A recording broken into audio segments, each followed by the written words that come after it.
How are you? Good, thank you. I really appreciate it. I read this story first over, I guess, at the end of the pandemic. I was still sort of locked down, and I remember I was walking and I was just in the woods in Ohio, not Michigan, but I'm in Michigan right now, and I was just so stunned because it just captured the feeling of that whole time, and then also the feeling of the 70s and 80s, which I'm like pretty much a contemporary. So I remember all of that really well. So I'm really thrilled to talk to you about it. So I was curious about, I think I understand a little bit of the genesis of the story, given all that. Could you tell me a little bit more about that?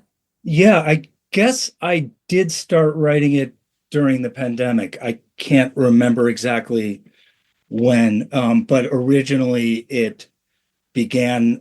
I think, every time I write a story, I feel like I'm never going to be able to do it again. And I think I'm always sort of trying to find whatever way I can into writing something. And I began to just write these prompts to myself. And I think I wrote maybe three or four of them. And then I just kept at another point I came back to it and I just kept going. I just kept writing these prompts, even though I do have what I would call a problematic relationship with the idea of prompts as a sort of exercise.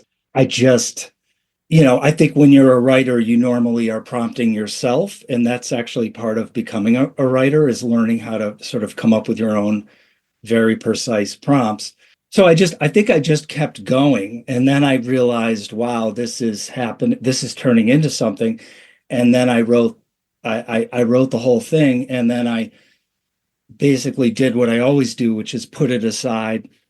I wasn't even sure what it was at that point. Then I finally put it out there. So, I think this is going to be so encouraging to people who are starting to write, to know that you still have that feeling that is this never going to happen again, even though you've written so many brilliant stories and won so many awards.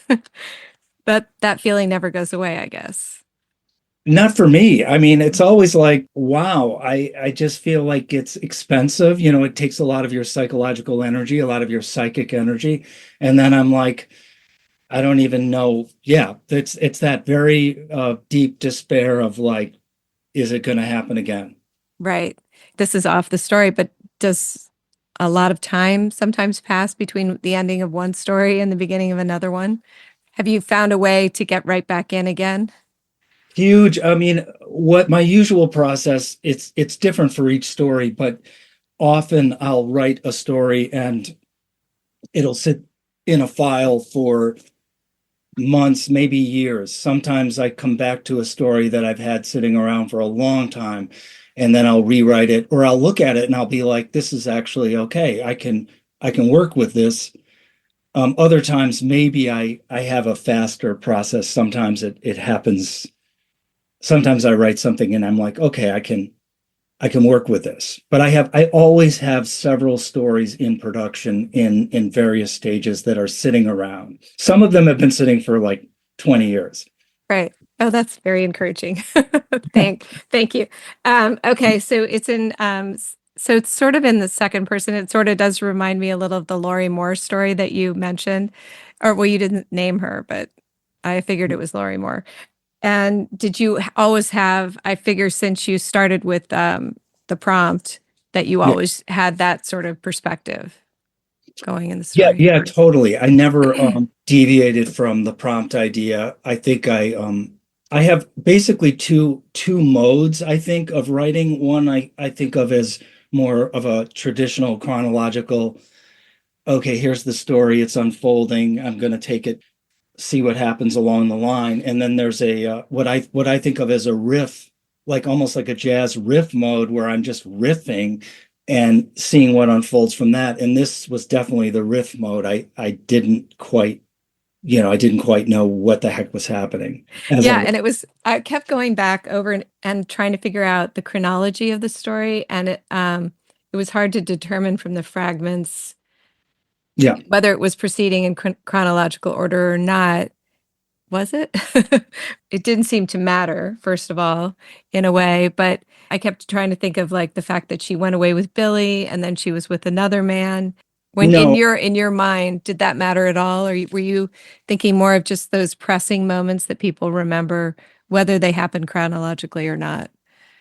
yeah, I don't think it's chronological, and I think it's more of, there is a chronology beneath the surface, I think, that you can feel, and maybe that's what you're feeling. Hmm. But it's more like reaching out through time and trying to grab pieces of it as it flows by.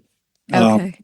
the form of the prompting, and then you, the second person, and then it really was, I mean, it was a way to sound very confessional and to sound like I was laying some cards on the table. And at certain points in the story, I am laying cards on the table. I'm basically admitting the theme of the story into the story and just saying, write about the rage that you feel in relation to this, write about, even the part about the prompts was me allowing myself, I guess, or whatever. It's a fictional self, but allowing this Yeah. voice to just lay claim to whatever it wanted to claim. And it was a release. I don't think it was a trick. I just think it was a kind of way at that time when I was writing it to let myself be free enough to sort of admit certain things into the story and just Yeah. forget about it. Okay, I'm going to write about Lori Moore. It is, I didn't mention her name, but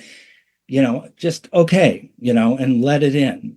What was that? You said there was an underlying chronology that I might have sensed. And what did you mean by that part?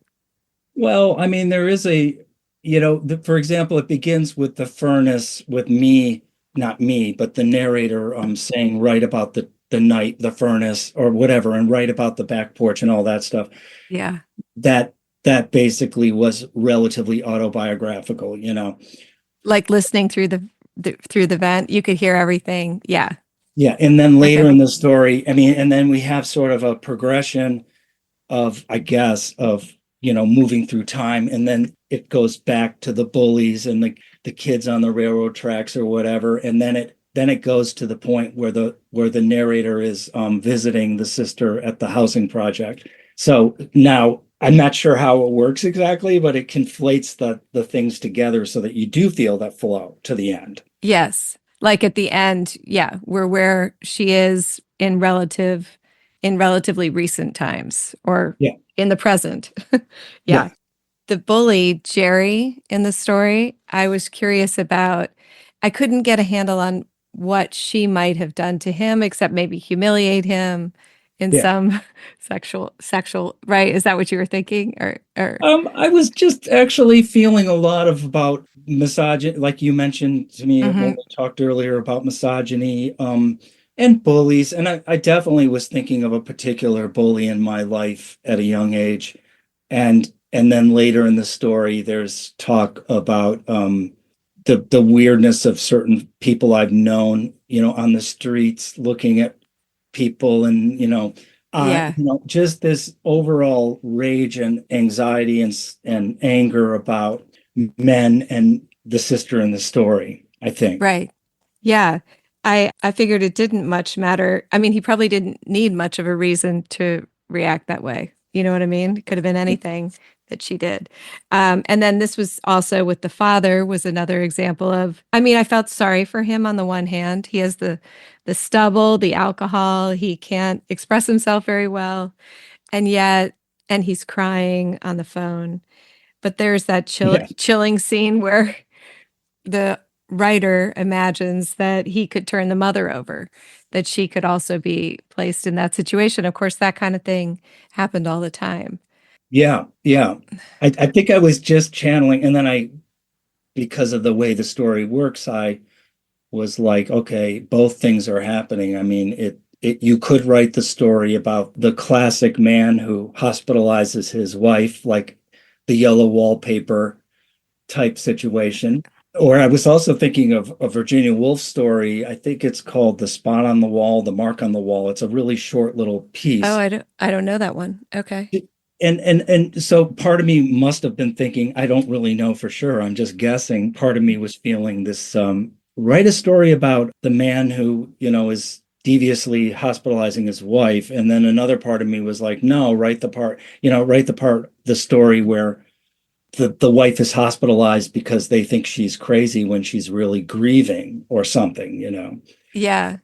I know it's interesting because you're so close to the narrator given the way the narrative mode that you're using and the perspective. And I was thinking about how like I used to be a journalist before I started writing short stories. And one of the things that stopped me from writing fiction was, and I think this is probably true of a lot of people listening to this podcast, is that they're afraid their imagination isn't good enough. But somewhere, someone along the way said you could take all those feelings you have, like the rage that you keep mentioning, Yeah. and and write a parallel story to real life, right? And then insert imaginative moment. I mean, like you can use up north in Yeah. Michigan as your setting. So, how does that work for you in terms like, is there something you want to explore, like an emotion you want to explore, and you might some of it Well, might be real, and then you switch it later, or no? no, I mean, two things. One is that I think we devalue the power of the imagination. We're in a culture that basically as is at war with the idea of the imagination, that it seems to think that only the real is valid, that only the memoir form is valid, only something that comes from your own experience is valid. And so, my philosophy or whatever it is that you have to embrace the immensity of the imagination, the capacity to literally make shit up, and yes, you're going to have what I call axes to grind. You're going to have those seeds of personal despair or personal stories that are the fuel for the work that you create. They're the axes that you're grinding. They're the Hmm. things that really bug you. And it could be something really ridiculous. I don't like people who fold their mirrors in on their cars as if their mirrors are Right. going, you know, I Yeah. don't like Like an people who obsession, like a crazy obsession. could be something ridiculous. It could be Yeah. like, people who put their windshield wipers up, like when it's going to snow. Like, I'm like, come on, man. Yeah. Yeah. This looks Or, crazy. Yeah. or it could be something really intimate and personal. In my case, it really is family trauma that we all go through. I think most people go through some kind of trauma. Hmm. And, that's the seed, that's the fuel source, but the imagination Can creates take over. around it. Yeah. So And it does help you somehow empathically enter the real story by using your imagination and creating another story. You know what I mean? Like you can get to a resolution you can't get to in real life, kind of. maybe it's the only way you can get to it Maybe. without destroying yourself. My other thing that I think I've said before is that if you fly too close to the pain, to the shame, then you're just going to burn up. Maybe you'll write one story about the time your dad came home drunk and fell down the stairs, and that's it. You're done. You used up the energy that the personal pain created. Whereas if you hold on to that event and don't let it out, then you find all kinds of ways to work around it. And that's what Yeah. fiction. That's very cool. I like that. Okay, so there is a momentary slip into first person near the end of the story, which I thought was really fascinating too. And I'm sure that that was that you worked on that. And I just was curious why you decided to do that. Yeah, it says I have to use as a prompt this moment here before she opens the door. Well, there's a couple of things. One is that when the story came out, the New Yorker is just totally amazing and persnickety in their editing process. So I definitely probably had to look at that again. But part of it Advocate is for it. I didn't have to advocate it for it, but I had to look at it. I Hmm. think part of the dynamic of the story, it's not is that it somehow makes it feel like it's me, means writing this thing, and that it's a confession of some kind, and that I'm the I at that point in the story. And what's interesting to me and funny is that the legal fact checkers, the legal department, they really were they weren't freaked out, but they were really intense because they this felt like it was something like I coming in there is just I think I was just saying, okay, what the heck? I'm going to take it the extra mile and I'm going to just put the word I here. I It don't think just I was. it gives it so much power that I really admired that. And I think that people aren't allowed to take those kind of creative risks, or they don't feel they can take those kind of creative risks anymore. And I felt like it really made the story. I mean, we were talking a lot about misogyny, and then I noticed that there was a moment in which the appearance of the mother and father at the institution, and you use that word appearance, helps so much. And then the ending line about her beautiful face. And there's a lot in the story about, I mean, you don't say directly that she's a very attractive girl, except that there are all these men swarming around. They're either looking for her or the bully is upset by her. Obviously, she's caught the attention of all these people. And so attention in that time was, especially if you were female, was kind of a bad thing. The mother catches the attention by throwing a fit. You weren't allowed to do anything. And you used that word wayward, which I thought was a Yeah. brilliant word. So I guess what I'm saying is, how were you thinking about misogyny and the plight of women at that time when you were writing this story? Yeah, I don't think I was really thinking about it, when I was doing the writing. I just was feeling it. Yeah. But I think there were two things going on that I didn't really know. And one was the larger structure of misogyny. Like it's very easy to blame everything that happens to the character on the structure of misogyny around the character, as opposed to maybe mental illness or neurological stuff or drugs.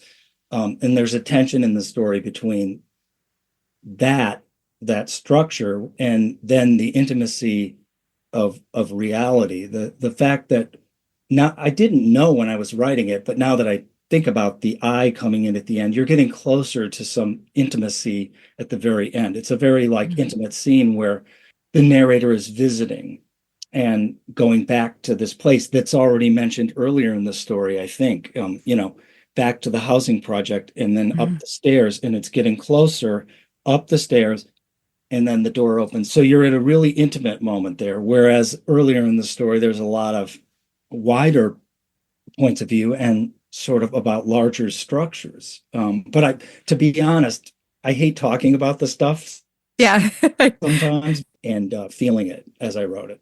When you use the word beautiful at the end, it struck me because there she is in this situation, and you think it's been many years later. She's gone through a terrible mental illness. She's probably not like conventionally beautiful anymore, right? So you were speaking to something that was like much deeper, the reality of her, like her inner self or whatever. That's the beautiful part. And it really struck me as poignant because that's what should have mattered all along, right? And that's what she has left, which is also beautiful. That I think the key is what you said. It should have mattered all along. It should always matter Right. anyway. But Yes. But um, but didn't back then all the time, or even and now. even now, it's of course we're in a different time. We're in a different structure now, but we're in the same thing. Yeah, we are. You mentioned mental illness, and this is something I remember from back then. A lot of times people would say, I don't know, maybe this was the 70s, early 80s. If someone went crazy back then or lost their mind or whatever, briefly or for a long time, they would say, oh, so and so was doing drugs in college, like it Yeah, was the yeah. drugs. Nobody wanted to say it was actually a mental illness. I was interested in the fact that you use the word mania, but you don't really elaborate on that.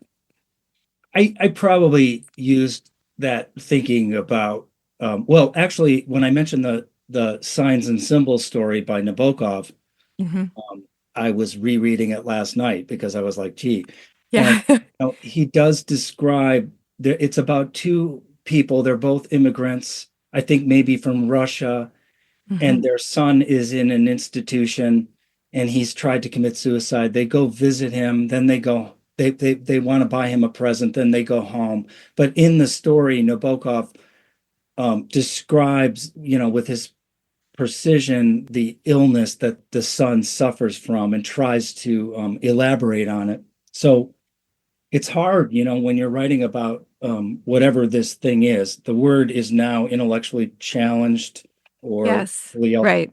it's hard to find language to put around these conditions that humans are in, and there's a spectrum of them, and it's the language is always changing.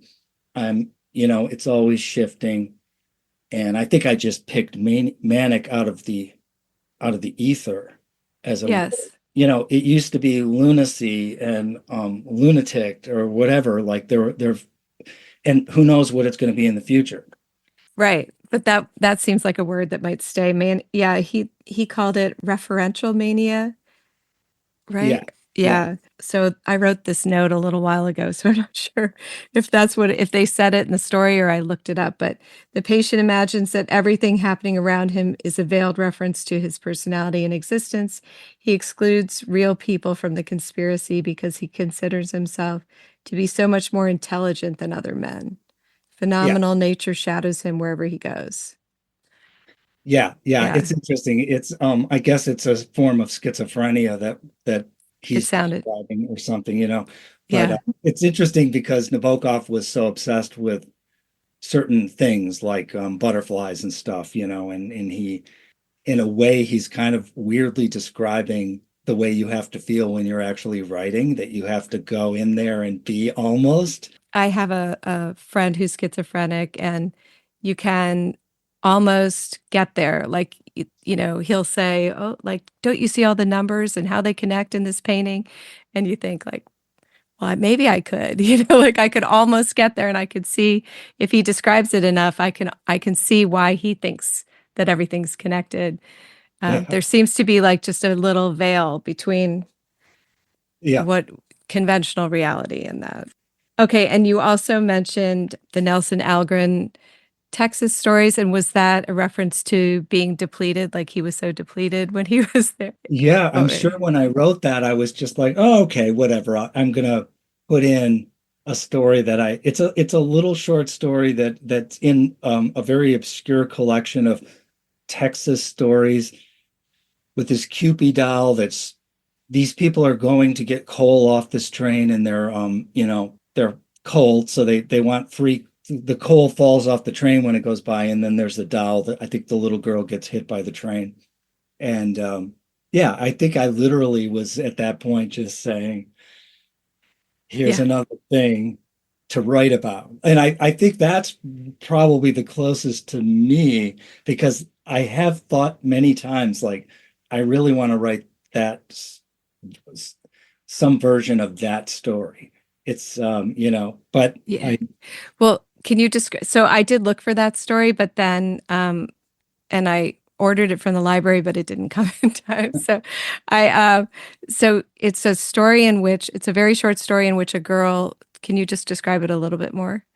as Or far what as part? it's called Cupid doll, that's the Okay. name of the story. And as far as I can remember it off the top of my head, it's these, maybe during the Depression, they're scrounging for coal that falls off this train. And then all I remember really is that at the very end of the story, all that's left is that the girl gets hit by the train. And then the last image of the story is the Cupid doll on the ground. Yeah. No huge plot, um, Yeah. just one little dramatic incident, almost like a documentary style writing. I think the depletion idea started to come to me as I was writing it, when I began to realize, dude, you're using up some material here, actually depleting. Because all of the fragments are from different points in life. Is Yeah. that what you're, yeah, Or different ideas or different different, ideas. yeah, you're not writing the stories, you're just giving away the prompts. Right. Right. And then you can't use them again. Darn it. Something I've heard before from other writers resonates with this: you have to let it go and let the story take over. And was there a point where the story took over for you? Like how many prompts you just got started going with three or four and then it just took off? there's two things going on with the question of taking over. You know, a Hmm. lot of people, a lot of writers say, and a lot of people like who are learning to write say, oh, the character did something that I didn't expect. They took over. No, Right. really. Like, I mean, Right. I think it's so much deeper than that. Again, it has to do with the daydream quality of what you're doing when you're writing. You're daydreaming at a deeper level than even a daydream. You're building a structure around images and you're creating something, you're giving instructions to the reader on how to imagine. So Hmm. you're doing something that is a form of dreaming and but it's I think it's actually deeper. It has structure. I don't really feel that the story takes over. Especially because in revision, you're looking at it and putting it under the scrutiny of revision. But on the other side of the coin, you can't write anything decent unless it's beyond yourself, unless it's surprisingly beyond what you expected it would be. You had the moment in the story where she finds, well, there's a baby who's born. And I went back over that several times and I was like, wait, who's giving birth? So that was like a shocking moment. And then we don't learn, there's a lot of things we don't learn. Like we don't learn what happened to the baby, and we don't learn what happened in many years in between the moment she's in the housing project and like all Yeah, that. And we don't learn a lot about the narrator. I mean, he is the observer yeah. and obviously has been deeply affected by this, but like we don't know much. So all of those had to have been conscious decisions. Maybe did someone say along the way, I want to know more about the narrator or or nothing like that. Well, I think it's a participatory thing. The reader is filling in most of the information. So I don't think I intentionally said to myself, leave out stuff. Yeah. It's more like if I leave that space, then the reader's going to have to they're going to have to they're going to not figure it out, but they're going to have to feel maybe that's the same person, maybe that's the sister, or maybe it's not. Uh, Right. it's not a trick because even regular sort of realistic fiction does the same thing. It's like if you describe somebody going into a bathroom and picking up a towel and washing their face and then opening the medicine cabinet and taking out a bottle of Pepto-Bismol or something. Right. Right. Most of what the reader is seeing is their bathroom, Yes. their imagined bathroom. And if you give too much instruction, it takes away that. It doesn't give Yeah. room for the reader to come in. And so in realistic fiction, the same thing is happening. It's just at in a different way. Like I always say to people that Charlotte's Web, I don't know if you've read it or Oh, who, yeah. but it's your Charlotte's Web. It's the instructions are to see the It's your backyard. It's your, your yeah. backyard. Yeah. It's your barn. Yeah. You have to fill in. He doesn't go into long descriptions pages of the barn and the spider and all that stuff. Or even better, the opening of A Wrinkle in Time. It's like I haven't even finished A Wrinkle in Time. I don't know if anybody reads that anymore, but I love that when I was a kid. I can't remember anything. I don't know the plot or anything anymore, but I read that like 10 yeah. times when I was a kid. Well, in the opening, The Wrinkle of Time, I think she's up in this attic room and there's a storm outside. It's like very evocative, but Yeah. there's still enough room for it to be you in that up in that room during that storm. Right. So that a long-winded way of saying that when there's a break or a cut in the baby born in closet, it's not a trick. It's just that I It's want, enough. yeah, I want to leave enough room for the reader to have to sort of feel it. Yeah, there were a lot of moments like that. Of course, like there's always when you're a kid wandering around in the woods, that could happen anywhere. It doesn't have to be, in Michigan. Yeah. Um, and then there's the listening through the vent, which is a hallmark of childhood. And by saying mania instead of, elaborating on the illness, that allows a lot of room for people to get in. And I thought of two other things like how Richard Ford always uses holidays in his stories, like Independence Day or whatever, so that that does so much work People are already there. Yeah. And then I was thinking about how Bonnie Jo Campbell said that she has, I'm not going to remember the word for it, but essentially it's like something anosmia. I actually have it too, and I can't remember the name, but it's when you can't visualize things in your head. So if you said to her living room, she would just see the words living room. Wow. Isn't that Wow. crazy? Yeah. So, but if you read her books, they're just so amazingly um, rich and nuanced, and you can't believe that she can't actually visualize all of the settings. But um, that's good to know that you're right. You have to let people enter. And I don't think, people who are new to writing who are listening to this would think that. They would overwork it. They would do the stage directions. They would do too much scene setting. Yeah. So that's good. And Okay. it doesn't take that much.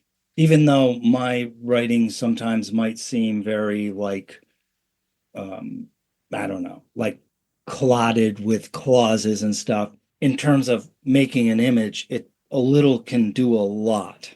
Right. And you just have to, so how do you figure out it's the right image? Is there any any secret? I don't think there's a secret. I think that you need to be in the room with the character or in the landscape and put the character in the room or put the character in the scene that you're writing. You can't, and you, for me, and I think it's totally individual. Every writer has their own complex thing going on and their own set of things that work for them. Really different for everybody. But for me, I have to feel them in the landscape that they're in. Okay. And the landscape has to become an active participant in the scene that I'm trying to imagine. It's just the way I work. So when they notice something, it's like you're noticing the one thing that stands out in the scene, Yeah. basically. Yeah. I'm kind of Yeah. casting my eye around and then whatever they see, I don't even know actually. Yeah. No, no, but that makes sense. Right. You have to be imagining deeply into the scene. Yeah. Yeah. And hearing Um, the music of it too, the sound of it, mhm. like Baby Born in Closet. I've had that in my brain for a long time. I think it Yeah. might have happened, something like that might have happened when I was growing up in my high school or something. There Hmm. was like rumor going around, maybe, and they hid it, and it was born in a closet. And so Baby Born in Closet has been something that's been in my head for years.